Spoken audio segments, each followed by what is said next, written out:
Good evening, guys. Yeah, we got about 4 minutes. 4 minutes. Please, uh, if you get on the live, please help me share. Let's go ahead and talk football for an hour. Let's talk World Cup qualifiers. Let's talk Cameroon football team. Let's talk Nigeria. Let's talk football. Let me go ahead and share. Wow. Let me share. Let's go ahead and let me share in some groups.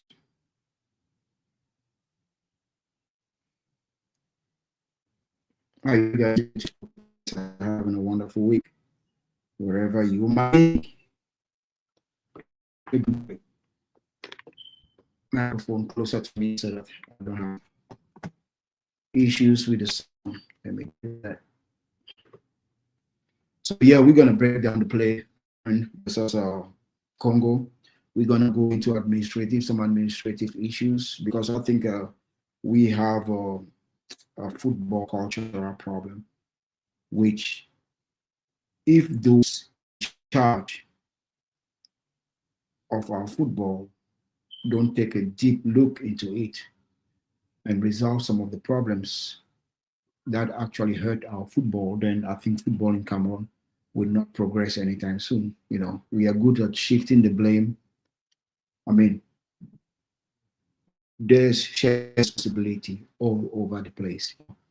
If you're a football fan, you can also say, okay, you're part of the problem because football, the victories of today are not prepared today. The victories of today are prepared, you know, way back. So we cannot come into a football game and expect that just because we have a rich history of football, we're going to qualify.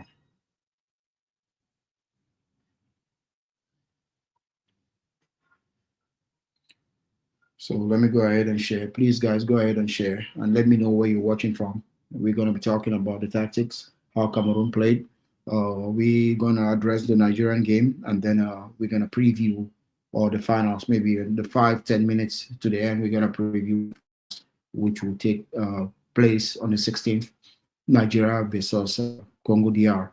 And the winner of that finals will proceed and go play in a global playoff. You know, it will be one more game because those who qualify from Africa will be maybe the top seed. If Nigeria does qualify, they look like to be maybe the top seed, and then they will actually play just one more game in the global playoffs. That's how that works.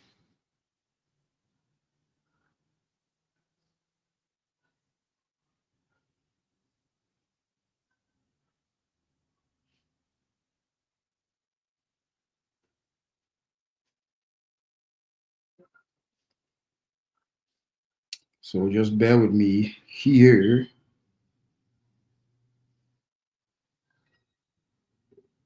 Good job. That.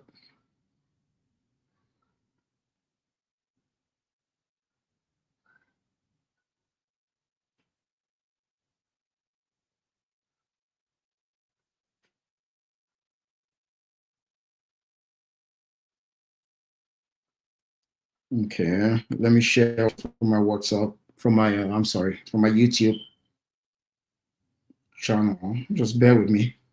We're gonna start in about 2 minutes. Let me see what time is it. Yeah, we're gonna start in about 2 minutes.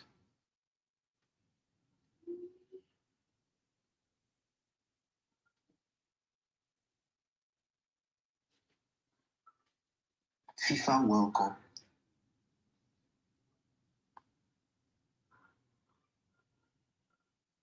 FIFA World Cup 2000.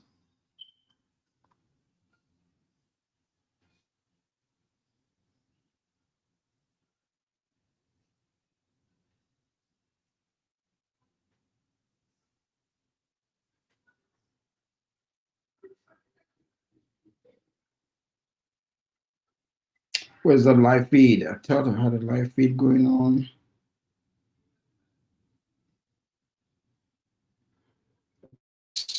Time to come on. I see the Algerian already like having fun with Cameroon's elimination. Man, that's crazy. Football nowadays, it's actually crazy. People want to talk, people want to create fun. Let me actually see if that feed is going on to YouTube. It should be going on to YouTube. Let me see. Why am I not able to see that feed? Share it. Just give me a moment, guys. We're gonna start here in a minute.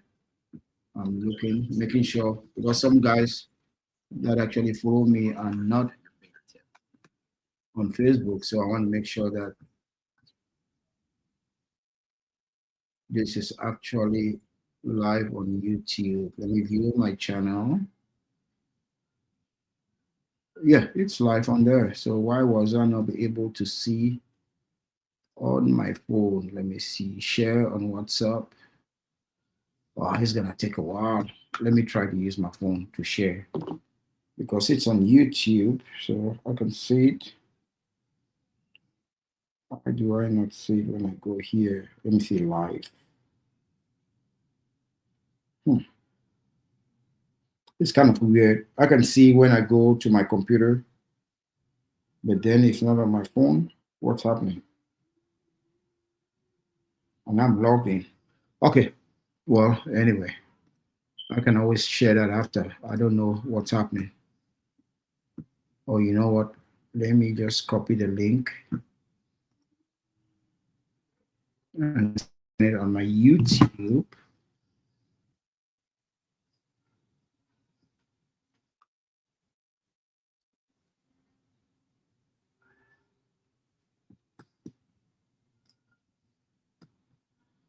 Copy.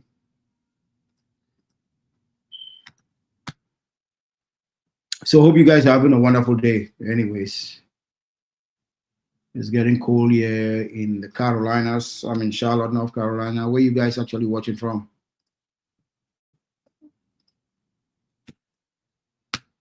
Okay, so I did that. I mean, there's something funny about Cameroonian football, man. The environment is now so toxic. I've never seen Cameroonians so divided over an issue. It's football. You know, you win, you lose, and when you lose, you just have to, accept defeat, and try to be better next time. It's like Cameroonians don't know how to accept defeat, man. They're pushing the blame everywhere. It's the minister, it's Samuel Eto'o, it's this, it's that. It's I think it's a sad situation, man. Football is about you cannot win all the time. Football is about winning and losing, man. You cannot win all the time. You know, you win some, you lose some, and when you lose, hey, you learn from it, you grow, and you move on. Football. If you cannot learn from your defeats, how are you gonna grow? You cannot win all the time. Even the best football nations don't win all the time. So how you expect to grow? You know, but you should be able to look troubleshoot and see what the problems were, and then make sure that you don't repeat those problems. So Cameroon versus DR Congo. For those who do not watch the game, Cameroon lost, which means Cameroon will not be making it to the World Cup 2026. And if you ask me, my opinion, I think it's well deserved because Cameroon did not do anything. Uh, I mean, Cameroon did not do much that was needed in order to qualify to the World Cup. That's my opinion, and I'll say that every day. However, when we look at the opponent on the lineup, Cameroon tactically changed things. They basically play a 4-3-3, but today, based on the players that were on the field. Based on what I saw a lineup of three behind, three central defenders at the back, which comprised of Ngadu, who played centrally, Tolo to the left, and Castelletto. And then we played with two wing backs, Chechwa and Nagida. Then we had Baleba and Avum in the midfield. Up front, we had Mbuemo, Magri, and Itayong. So basically, I'm sorry, it was a 4-3. We had wing backs, and then most of the times you saw that Mbuemo actually fell into the midfield. Mbuemo fell into midfield to create, to give numbers, create mismatches, some passing lanes. And if you're actually honest, you saw that Cameroon created opportunities. They created opportunities that fell for the young, Etai Young. He had two chances that he actually missed. He had to wrestle, with the defender in order to try to put. I think the first one came from a free kick. That free kick in the first half, where I think he could have done better. He actually tried to hit the ball with the inner part of his foot. I think if he had stretched and poked the ball, let's say with his outside, or maybe try to, with the outside of his boot, that ball would have stayed like low and maybe he could have scored. But that was not the case. And when you play young lads, the reason I'm talking about Italian young, because I advocate for kids like that to start over Abubakar. And when you play young players like this, you should agree that they will make mistakes. You should agree that it's a learning process for them and that they deserve it, because he has 5 goals, 6 goals in La Liga. I'm counting the one. I'm counting the one that he started with Villarreal, because he started with Villarreal. He scored 1 goal before he actually moved over to Levante. So he is a striker that's in form. He actually is very comfortable in the box. So he is clinical when in the box. However, his link-up play, although a midfielder by formation, however, his link-up play has not been that good as I witnessed, especially today. He missed those 2 opportunities. That first chance, as I said, if he tried to maybe flick the ball with the outside part, that ball could have stayed low. But what he tried to do is take it with the inner part of his foot, and that's why the ball actually, when he made contact, the ball went across the goalpost. So I think he was, I wouldn't say average today. He should have scored, especially in the second half. There was another opportunity cross from Basungok where he actually did not finish. Another guy who had a miss and gave it another day. I saw the contact when the ball left his feet. It was a poor contact. It was not that confident. I think Mbuemo should have scored. And that's why when you look at these players, right, him coming from Manchester United, he's been red hot, but comes to the national team and then we see struggles. And then you have some fans asking themselves, but why is Mbuemo not playing at the same level? It's just two different things. And you see that happen to a lot of players. Coming from your club into national team, it's not, the transition is not seamless. Sometimes it might take a while. It's not as if Mbuemo has not been performing well with the Cameroon national team. He has been, but his performance is not as good as that when he plays for Manchester United or when he had played for Brentford. So I don't know what's actually happening. I cannot say psychologically he's not comfortable. I cannot say that he is not a leader with the Cameroon national team. Those things I cannot say. We can only watch and hope that maybe we see almost the same Buemo that plays for club and Buemo that plays for the Cameroon national team. Another player that has not been given enough chances to play for the Cameroon national team is Magri. He actually started today, and I think he tried his best. However, I will keep saying this. If we cannot create opportunities, I'm not saying that we didn't create opportunities, but I did not see any opportunities that landed for him where he had a chance. But We need to keep playing these young players. We need keep we need to keep playing players with energy so that we can play the type of modern football I see other teams playing. I'm talking about press. We still having problems with press. We cannot press our opponents, make them lose balls up high, because when you press a team and make them lose balls like up high, what happens? Their defense is in disarray. You know, before they regroup, you have an opportunity maybe to score. So our movement without the ball has not progressed, and that's something Mark Brace, I think, has failed to work upon. I cannot defend him on issues like that. I think he's failed to work upon, you know. So those are things that we actually need to look.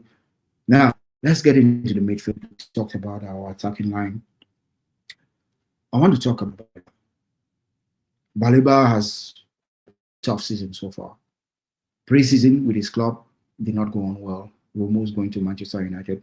That might have destabilized him psychologically, because when you look at a player like Baliba, he's a young talent growing, and he's still on very, very low wages, 12,000 a week. That's for Manchester United. So I'm not sure what is going on between him and his entourage, but that move to Manchester United unsettled him. And I've seen his coach giving him reduced minutes. Even today with the Cameroon national team, he had reduced minutes. I'm not sure if he got injured or it was just like tactically the coach had seen enough. Because in the first half, I saw a good move by Mbuemo from the right going into the midfield, found Baliba, but Baliba was unable to give a pass, a progressive, like vertical passing, across to, I think he was looking for Carl. Carl Italian. Carl Italian was the one on that wing. So he was looking for Carl and it failed to connect. We have seen this from Baliba in the past 3 games, or at least the past 3 games. Unfortunately, the player like Angisa, who has also been criticized a lot for the national team, is injured. He's going to be out for the African Cup of Nations as well. So he wasn't in that midfield to actually help control things. And one thing that I see with this Cameroon national team is that we truly don't have a leader on the field, especially when Abubakar is not there. Even with Abubakar, we truly don't have a leader. I think Onana tries to lead, but hey, was one of the guys that has also been criticized. And that's where you see the divisive nature of our football culture. I mean, in recent years, we are so divided so much so that we pick and choose the players to support on the field. I mean, it's tough. That's why I say some of us, we just have to agree that we have made this environment too toxic for football to prevail in Cameroon. Even when I go look at the outlets, the news media, the outlets, I won't call names, but I see people already blaming like Samuel Eto'o. Of course, I've been critical about Samuel Eto'o myself, but there are certain things, that are just beyond, you know,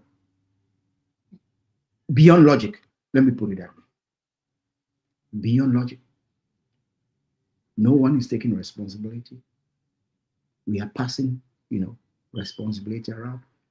So I think we, together with the fans also, because when we see these fights, in-house fights, we propagate them by posting, by commenting, by calling names, and it helps unsettle the national team. However, the loss today is because we did not play well. Because Mark Brees, for the last 3 games, has not shown up. He shook things today. There were opportunities created. A Carlita Young could not score. Buemo could not score. So, of course, the players have their own share of responsibility when it comes to these issues. You know, Avon was also another guy in the midfield, very energetic and all that. But these are guys who just started. I think this is second or third game with the Cameroon national team. I remember the game where he scored coming from the midfield, making that run and coming from the midfield. But we played against, because it's not in isolation, right? The Cameroon national team doesn't play in isolation. But we played against a team that knew what they wanted to do. If you see the way Congo played, They were very cautious. They did not take unnecessary risk. They made sure that defensively they stayed disciplined. And then it was difficult, for guys like Avon, because Avon likes to make that run, but we did not see a lot of that, which means we did not control the midfield, although we had the ball for big amounts of the game. With the rain also and the pitch being slick, the long balls were difficult, to get there, because as soon as it hits the surface, it runs away, So it was difficult. And the type of defenders that we had today, as I said, we played with 3 central defenders. Look at those 3 central defenders. Look at their profile.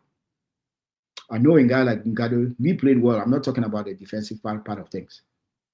Even Tolo, although I never wanted Tolo to play like centrally. Of course, when you play with 3 central defenders, the spacing, in the middle is tighter. So Tolo did not really have a problem. But I'm talking about playing from the back. Most of the time, the Cameroon national team is stagnant. They don't move. So they are not creating opportunities. They are not creating 3 against 1 opportunities, passing lanes and stuff like that. And if you cannot create passing lanes, it means it's difficult to break these defensive lines. We are playing at walking, the pace that Cameroon plays football. We walk. Go watch the game. We walk. How do you want to make players move? Because it's a puzzle, right? You're trying to make players move. You try to find spaces. But if you have players that are not running into space, okay, creating mismatches and finding opportunities, how do you expect to win? How do you expect to create chances? How do you expect to put teams under pressure? So these are things that, come with time. And unfortunately, if you look at the greater part of the players that we actually play today, a lot of them were with Cameroon in the last World Cup. So what's happening? A lot of them were in the African Cup of Nations. So why do we keep having the same problems? No matter who is coach, the lack of creativity. Of course, I've seen a lot of posts today, people talking about the former coach Rigoberto and Mark Brace. We shall have a segment. We shall talk about that as we go. So when I watch Cameroon, you cannot tell when a goal is coming. It's because they are not convincing enough as a team. I mean, we have to face facts. We have to talk about these things. They are not convincing as a team.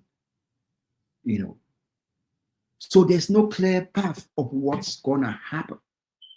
Yes, the coach, his philosophy. I don't know what his philosophy actually is. Now, this is me actually giving blame to the coach, because everybody, as I said, everybody, a shared blame.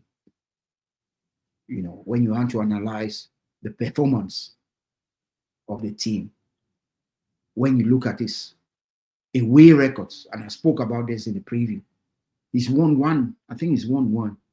Was that against Mauritius Island, if I'm not mistaken? Please, guys, comment if that's because I'm trying. I have so much in my head, I don't know. So please just drop a comment to let me know if actually Mark Brace has won any away game. And although this game did not look like an away game, it was on a neutral ground. Of course, I must admit, there were a lot of Congolese fans in the stands. That's why I say Cameroonian football is dead. Our fan culture is dead. We don't travel for games. We don't travel for games. We don't travel for games. So where's the support? So the players are there. As soon as the game was over, the players were in the locker rooms. No one over there to support them. So that's how low our football has gone. That's how low our football has gone. Yeah, so talking about tactically, the tactical approach, I do agree. Mark Briggs made actually some changes. He went for a 3-4-3, playing with wing backs. So we had more men in the midfield. we had a slight advantage on possession. I think it was 56 to 40. I'm not sure. I'm not sure about that possession, but I think it was 51 to 49, something like that. But that was it. It's not as if Congo DR was more or most impressive. No, they just took the opportunities when it came, when it landed. I know there was that big save by Onana also in the second half. However, that corner kick, conceding goals from corner kick, it's all about discipline. It's all about making sure that you track your man down, which Hong La, who came in as a sub in the second half for Baleba, did not track. He let Chancel Bemba. Where was the space? It was actually on the second post. That ball went through our defense as we went to, it was a miss sign. It was a defender who went to head the ball. I think the ball maybe touched him. I'm not sure, but good anticipation by Bemba to score to beat Onana. And as I said, slick surface. All you need to do is hit the target. Something that Buemo actually did not do. Failed to hit that target. And I know there was also a call for penalty, which there was. I've seen that. I've seen that those actually given, as a penalty. But where I have a problem is that Abubakar, because Abubakar was the one passing that ball, his pass was not good enough, was not accurate enough. Was his pass, because his pass actually was further away from the player that got pulled down was Basungok. And that foul started from outside the box and finished inside the box. Had Abubakar delivered a better pass that was closer to the player, I guess the ref, there was no way the ref could have denied that as a penalty, But as I said, the pass was not good enough, ran away from Basungok. So that's why, in my opinion, the ref did not give it as a penalty, But again, in such games, you have to take your opportunities, When opportunities are not taken, hey, then you cannot claim that you played, good enough to win the game. So it was a game, I think, should Cameroon have played like this, should Mark Brice have taken drastic measures to change their approach tactically, I think we wouldn't have had problems against the Cape Verdes, against the teams that we lost or dropped points against in the last 3 qualification games. Sometimes you just have to go ahead. You have to change something. If it's not working, you have to change something. And that's what I say Mark Brice actually did not do well, So if you ask me, yes, of course, he fell short. But now, let's move on to the administrative part of it. Because those who are talking about Mark Brice fail to say that when Rigobert Song was coach of Cameroon, at least everybody, at least the federation that works directly with the coach, supported Rigobert Song. But Mark Brice did not get that type of support. I'm not saying that the minister who appointed Mark Brice was correct. No, I've said it over and over. The minister was wrong to appoint Mark Brice as coach of the national team without consulting Fecafoot. There is no discussion over that. Totally wrong. However, things got worse when Fecafoot refused to work with Mark Brice. Vice versa, I don't know. No matter how you say it, football in today's age is a combination of everything. You have those at the back end that you don't see, that make things work smoothly.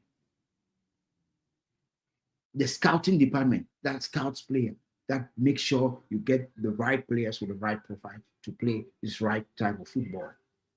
The fans, the 12 men that go there and make sure that the fans know that they are, the players know that they are supported.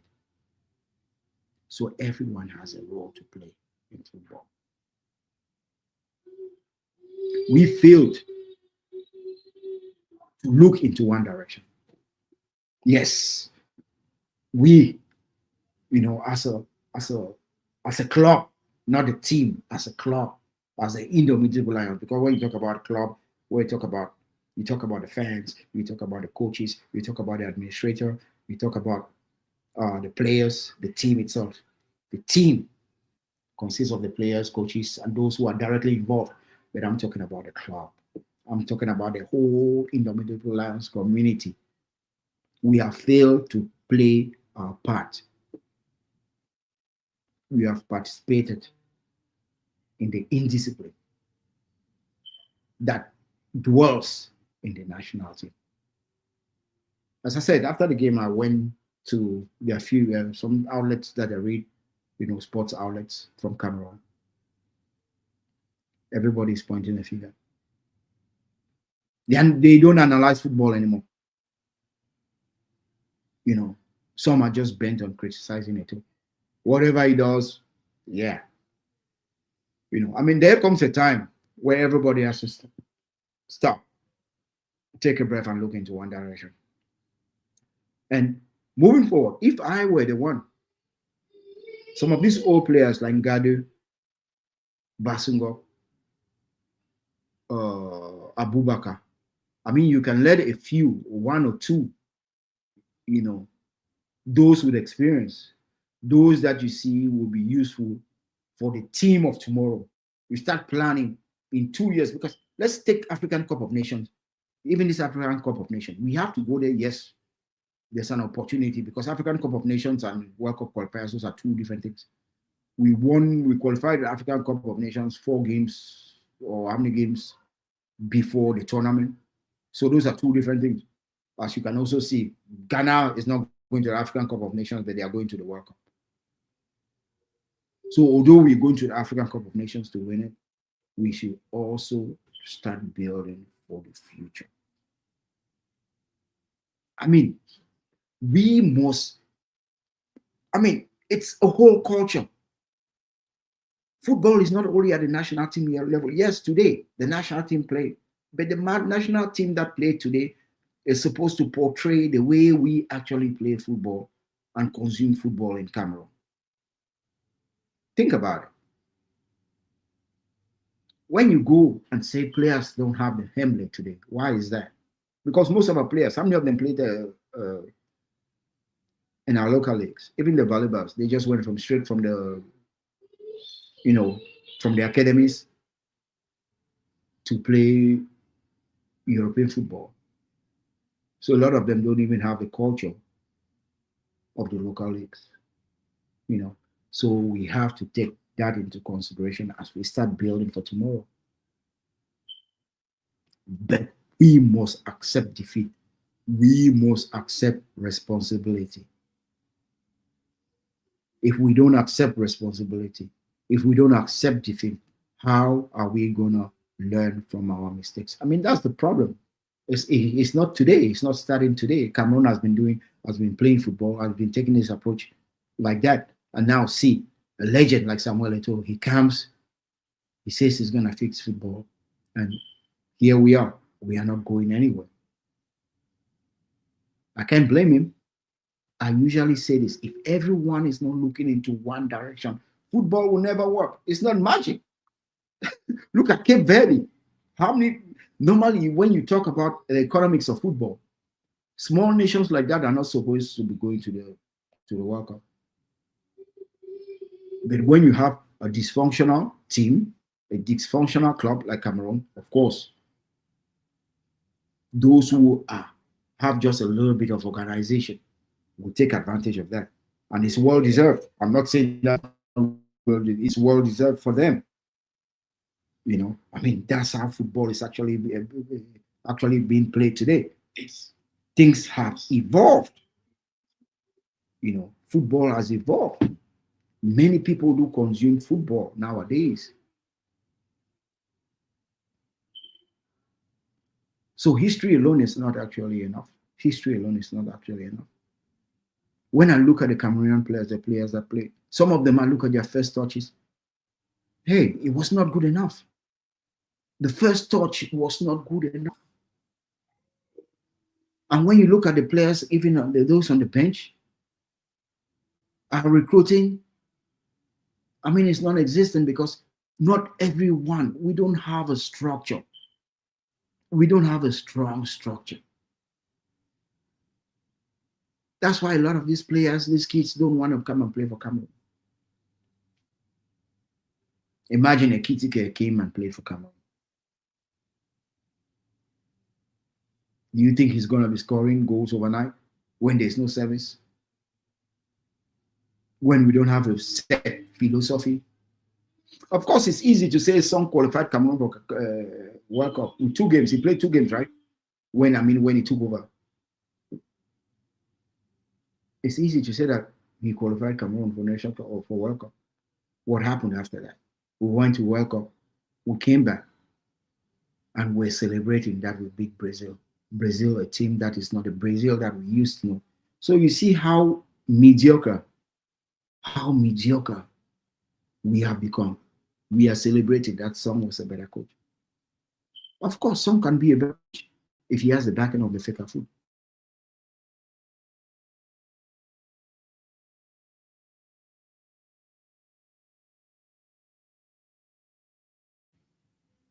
Okay? His assistant never sat on the bench with him. So he's there working by himself. I'm not trying to, but those are the realities of our football. Those are the realities of our national team. We prioritize individuals than the team. That's why we won't win, because we are prioritizing individuals ahead of the team. No one actually takes responsibility. And as I said, there's a lot of blame to go around. You can see that from last African Cup of Nations to now, we have not progressed. We can't cross the ball. We can't create opportunities. We don't have enough depth on the bench. So if we don't have a look at ourselves in the mirror, we cannot resolve these issues. Football now in Africa is very competitive. Look at Fiston Mayele. He came in, look at what he did. He came in, he scored, he was offside. I mean, did he hit the net? I mean, but he was a turn to our defense. Fiston Mayele, I know most of you guys, he actually plays he just 1 minute, guys.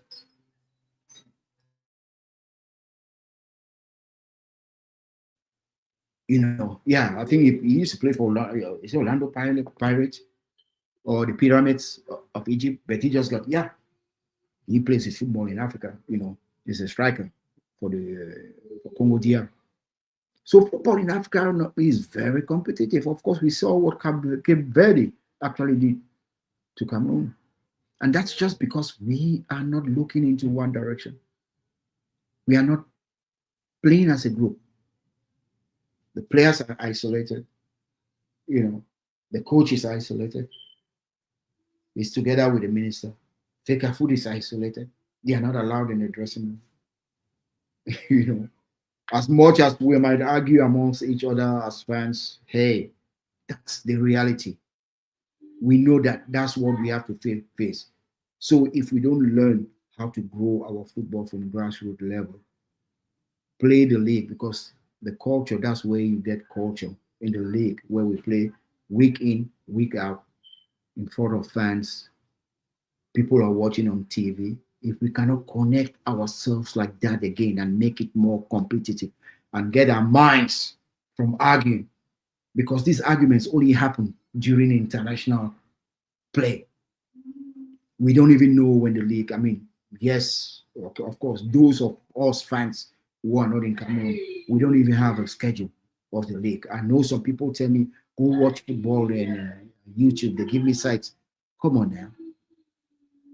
I won't sit there trying to watch a game of football and be watching on YouTube. Some of us are, oh, look at me, I'm wearing glasses. I don't want to be in front of a computer all the time and all that. You know, these things actually take time. These things take time. But football is built over time. You prepare for the wins of tomorrow, today. You know, the kids I talked about, Carl Eta Young. I happen to know his dad. His dad actually taught me. His dad taught me tennis. I spoke to him about a month ago when I realized, like, wow, that's your son. I called him and all that. So we have to protect these kids. Because yes, today he did not play well, but he needs our support. Same thing. Baleba, the same thing. Onana, the same thing. We are all into this. Of course, we have differences. It's just like in every team, players do have differences. But when you go out there, you play as a team. And you don't let these distractions divide you, the fans. It's your team. But every fan that has followed Cameroon national team up to this point should embrace this defeat because it's our defeat.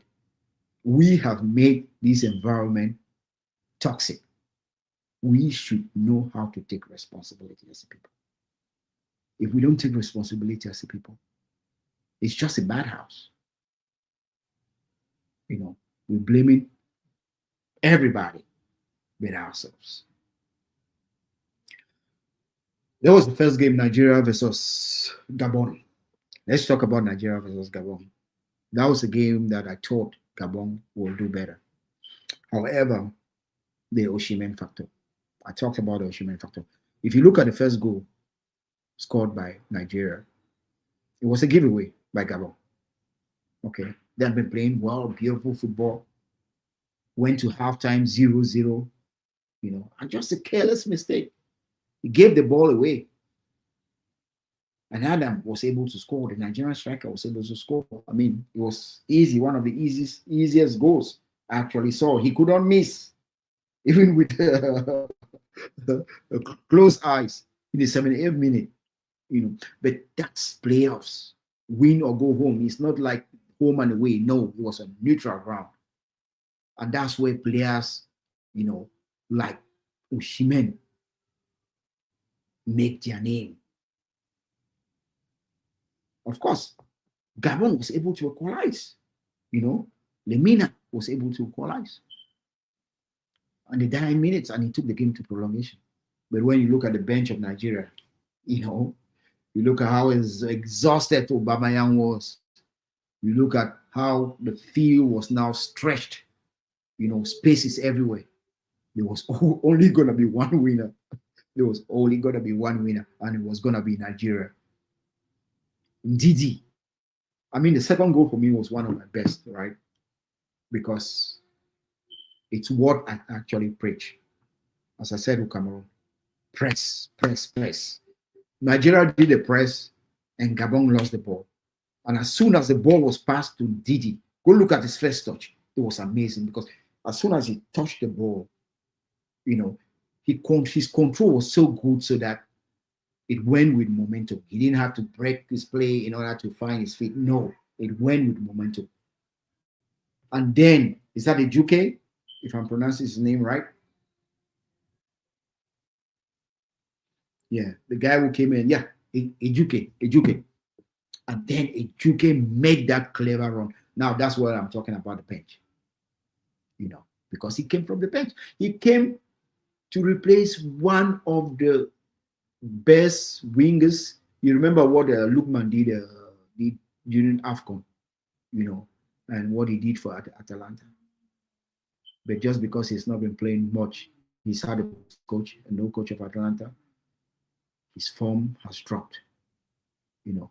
And Chukwueze also was another one that was replaced. So, but Nigeria has this good bench, and if you see the run that Ejike made off the back of the defender, that was brilliant. The pass also was well weighted. Imagine rain had fallen, right? So the pitch was actually wet because it was raining in Morocco the whole day.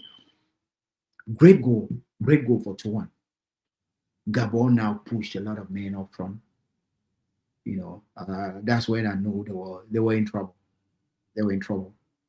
I know Shimen actually scored an almost identical goal. And if I look at that goal, I said maybe the goalkeeper could have done better. But Oshimen had missed a goal during regular time, during 90 minutes. Now, when you leave, because I keep seeing teams doing this against Oshimen, you should know that Victor Oshimen is fast. So he looks to position himself in strategic places. He did that in the Nations Cup against Cameroon, where he will just sit by the half line. If you realize, you know, is playing high, because Gabon was actually now playing high to look for that equalizer. And Oshimen sat. No, it was already 1-1, but Gabon was still playing high to look for the winner. And Oshimen actually just sat just around the median line. But he missed that chance. And he scored a more difficult one, in prolongations. And then the goal of the day by Oshimen. Oh man.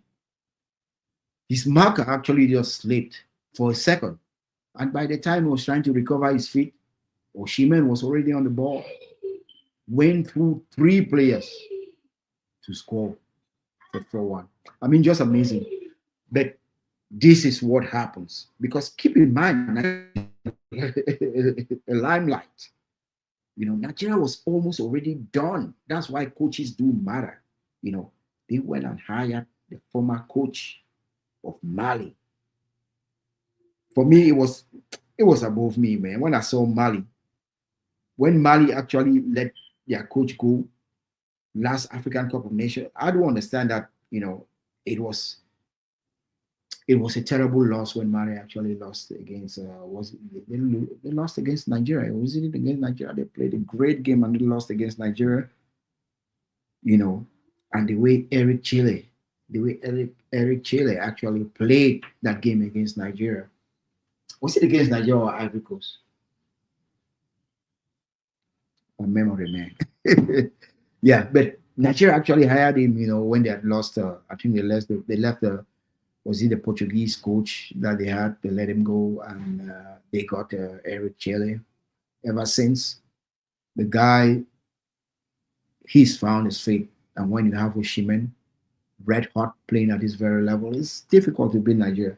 And that's what Gabon actually. But I don't think if Gabon was very, very, if they were experienced, it shouldn't be a 4-1 score. It shouldn't, not at all, be a 4-1 score. But when you had a great year or 2 years of World Cup qualifiers, when you played at a very high level, the way Gabon actually did, you can understand the frustration. You can understand the frustration.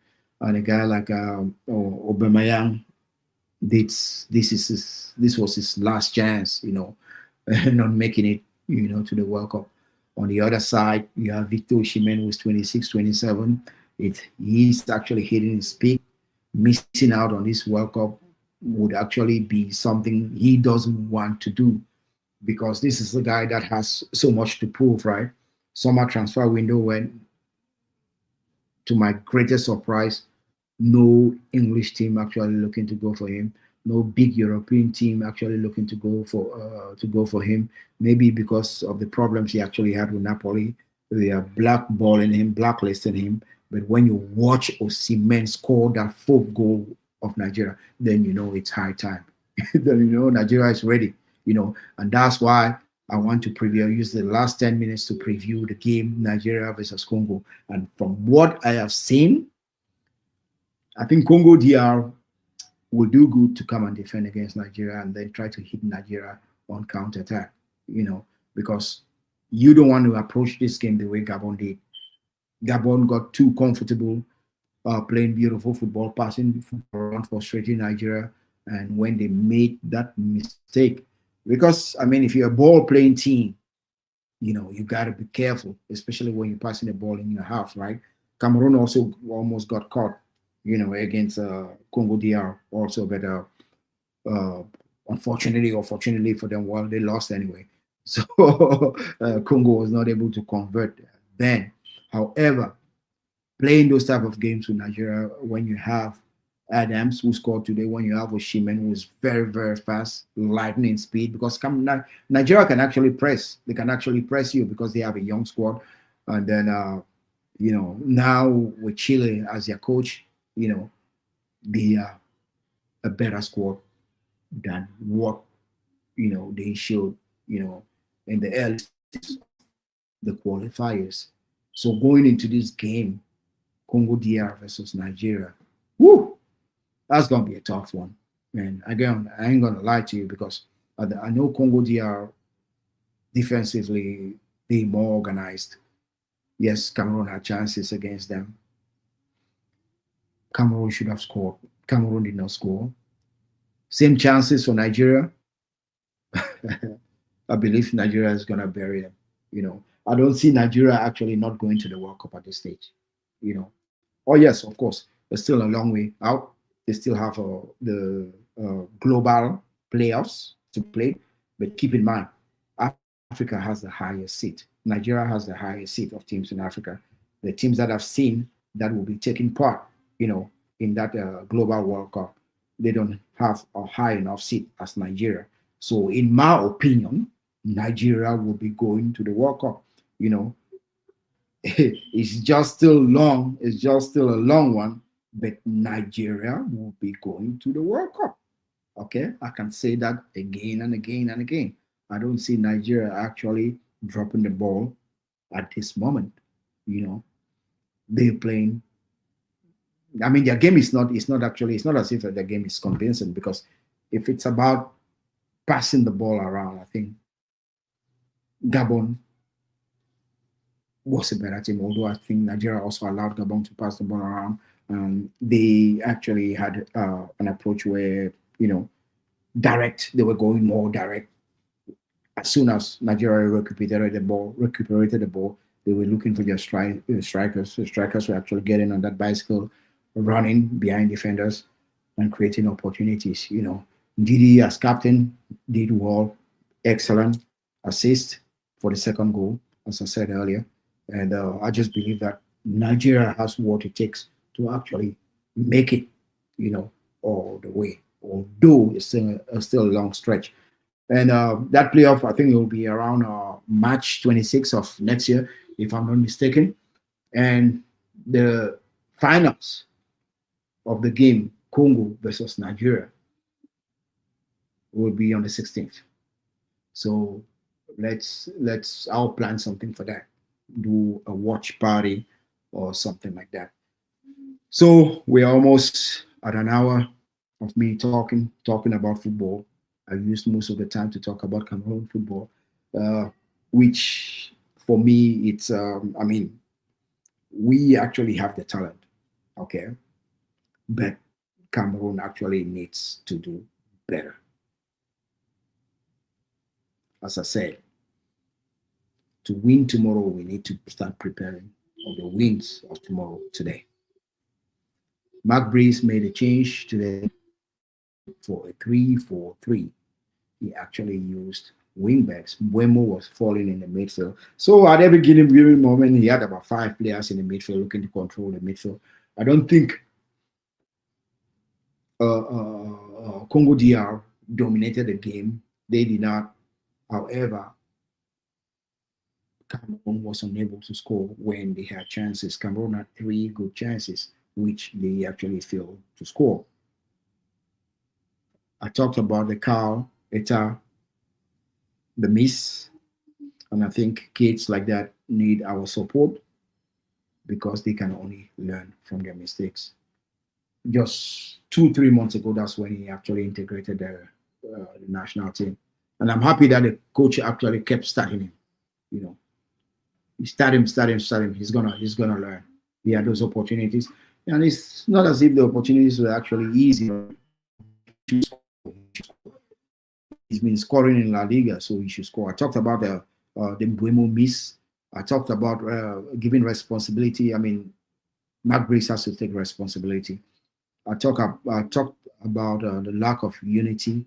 I talked about the role to be played by the fans, by the players, by the coaches, by administration, and all of that. If everybody is not working and looking into one direction, then it's going to be very difficult. But I think Cameroon, as a football nation, should be focused on their local league, should be focused on local players, to should look for ways to add value to their local talent so that they can actually derive, you know, satisfaction, revenue, and get back the football culture, what you guys in most cases call Himley, back in track. Because the only way you get your football culture back in track is if you nourish your league, if you nourish your local talent to play on a consistent basis, to actually catch up. Because when you watch the Cameroon national team nowadays, yes, the Balibas actually were groomed in Cameroon, but they actually never played in the leagues. And the only way you get that culture, you know, of Cameroon football is if you play in the local leagues. Thanks for watching, and I hope you guys are having a wonderful day. You know, and as I said, we have to learn how to take responsibility. If we don't take responsibility, we shall never learn and we shall never progress. Thanks for watching.